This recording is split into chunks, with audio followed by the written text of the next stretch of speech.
नमस्कार, मी बोलते नंदिनी अंकोलेकर। मी आज तुम्हाला दाखवणार आहे कैरीचा गोज्जू। साईड डिश म्हणून तोंडी लावायला खूप सुंदर आहे। चला तर बघूया आपण त्याच्यासाठी काय साहित्य लागतं ते।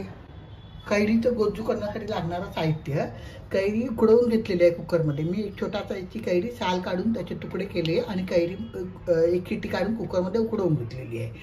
खोबरेल तेल लागणार, फोडणीला खोबरेल तेल टाकायचं। कढीपत्ता लागणार आहे।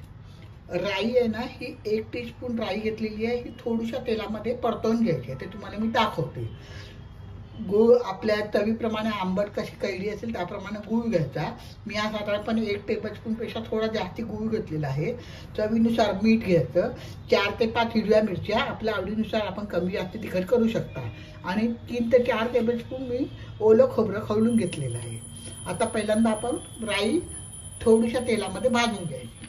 फोडणीच्या भांड्यामध्ये मी अर्धा टीस्पून खोबरेल तेल टाकलं आहे। तर त्याच्यामध्ये ही राई टाकते आणि जरा भाजून घ्यायची आहे।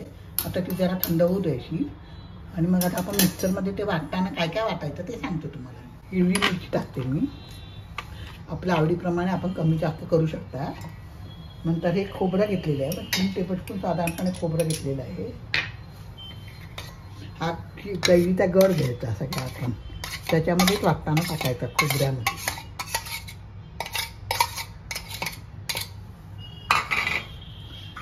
आणि ही राई घ्यायची।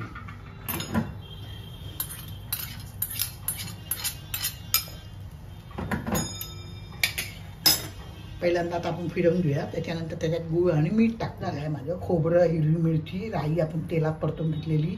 आता याच्यात चवीनुसार मीठ टाकते आणि गूळ टाकते आणि परत एकदा मिक्सरमधून फिरवून घेते। हे वाटून झालं आहे सगळं आपलं। आता एका भांड्यात काढून घेतलं मी। आता त्याच्यावरती आपण खोबरेल तेल टाकून कढीपत्ता टाकायचा आणि फोडणी द्यायची। ही साईड डिश म्हणून खूप चांगली लागते। भाताबरोबर, चपातीबरोबर तोंडी लावायला छान आहे। तर तुम्ही करून बघा, कशी झाली ते मला कमेंट करून कळवा।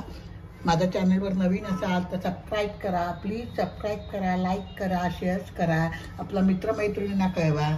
आता तेल गरम झालं की मी कढीपत्ता टाकते याच्यामध्ये। आता त्याच्यात कढीपत्ता टाकायचा आपण।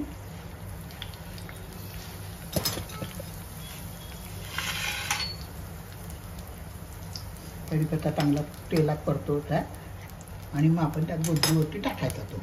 आपण आता फोडणी झाली आहे, आता ती गोज्जूवर टाकायची। झालं आपलं कैरीचं गोज्जू। पिकलेलं थोडंसं आंबा असेल त्याचं पण हे चांगलं होतं।